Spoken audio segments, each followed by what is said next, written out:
गुर्बत की हालत में, परदेश में, जहां अपना भी कोई नहीं था। जब मामून मलऊन ने दरबार में बुलाया इमाम को जहर के लिए, इमाम ने अपने नौकर अबा सल्लत को साथ लिया, फरमा मेरे साथ चल, आज मेरा आखिरी दिन है। अबा सल्लत तड़पा, मौला क्यों? फरमाया आज मुझे दरबार में जहर दी जाएगी।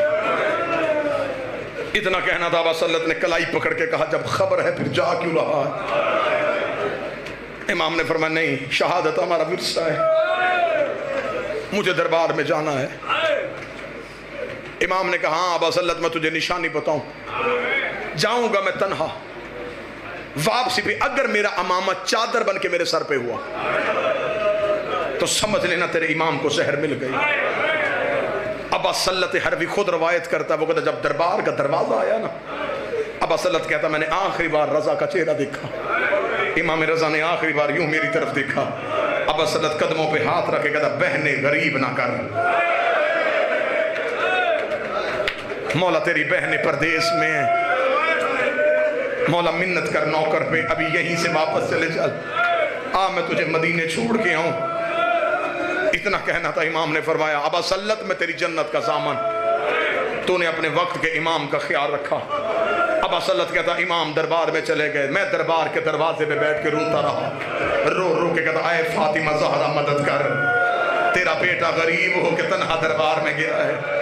अबा सल्लत कहता मैं बीबी से तबस्सुल कर रहा था, ये थोड़ी देर बाद मैंने इमाम रजा को दरबार से निकलते हुए देखा।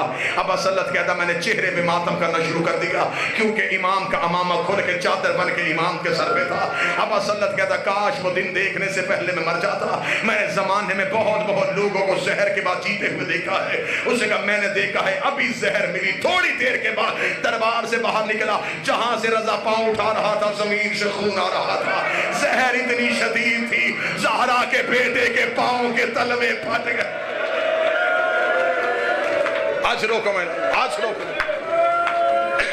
अबा सल्लत कहता मैं रोता हुआ सामने आया, मैंने कहा रुक मेरा बादशाह, इन मलौनों ने इतनी शदीद जहर दी, मौला आपके पांव के तलवों से खून आ रहा। अबा सल्लत कहता है मैंने अगला मंजर देखा, मेरा सर दीवार पे आया, अब अल्लाह जाने यहां कौन मातम करेगा।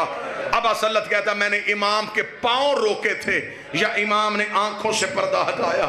इमाम कहता मैंने देखा इमाम की आंखों से लहू जारी था, रो के कहते तू पांव को रो रहा है, ओ मेरा जिगर फट गया। अबा सल्लत कहता मैंने हाथ थामा, हाथ थाम के मैं लेके गया इमाम को घर। अबा सल्लत कहता मैंने जल्दी जल्दी बिस्तर बनाया। इमाम ने कहा बिस्तर बाद में बना, जल्दी कर हरसमा को बुला के ला।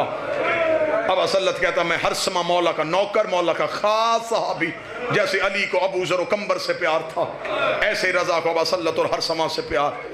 अबा सल्लत कहता मैं रोता हुआ हरसमा के घर की तरफ दौड़ा। अबा सल्लत कहता जूं ही मैं बाजार में गया तेज आंधी आ गई, इतनी तेज बारिश हुई, और ये असर है जब इमाम को जहर मिलती है तो हमेशा एक ऐसा तूफान आता है जिससे लोग डर जाते हैं, इसलिए कि कायनात में तब्दीली आती है जब हुज्जत दुनिया छोड़ रही होती है। अबा सल्लत कहता है मैंने जिंदगी में इतना खौफनाक तूफान नहीं देखा था, ऐसे लग रहा था जैसे खुरासान में लहू की बारिश होने लगी है, इतनी तेज आंधी थी, दरवाजों के साथ दरवाजे लग रहे थे, लोग डर के अपने अपने घरों में बैठ गए। अबा सल्लत कहता मैं रोता रोता हरसमा के दरवाजे पे गया, मैंने दरवाजे पे दस्तक दी, हरसमा मुसल्ले पे बैठा था। मैंने कहा हरसमा क्या कर रहा है? उसने कहा नमाज आयात पढ़ रहा हूँ, इतनी तेज और इतनी खौफनाक आंधी आ गई है, अल्लाह जाने किसी मजलूम का घर तो नहीं उजड़ गया। इतना कहना था। अबा सल्लत कहता मैंने हरसमा के गले में बाहें डाली, रोके का कोई मजलूम नहीं, हमारा इमाम गरीब हो गया है, हमारे मौला को जहर मिल गई है।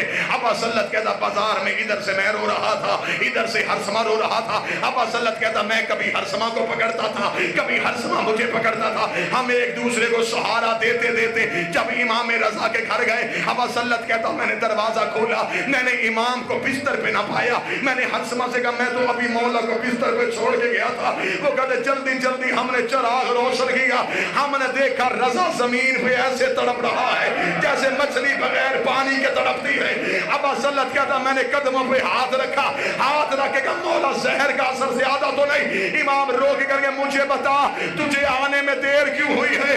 رو کے کر کے مولا باہر طوفان بڑا تیز ہے، باہر بارش بڑی تیز ہے۔ رضا رو کے کہتا تم مرد ہو کے گھبرا گئے، وہ عورت ہو کے اکیلی قوم کی پہاڑیوں پہ رو رو کے کہہ رہی ہے رضا میری اونٹنی مر گئی، میری کنیز مر گئے۔ ماتم غریب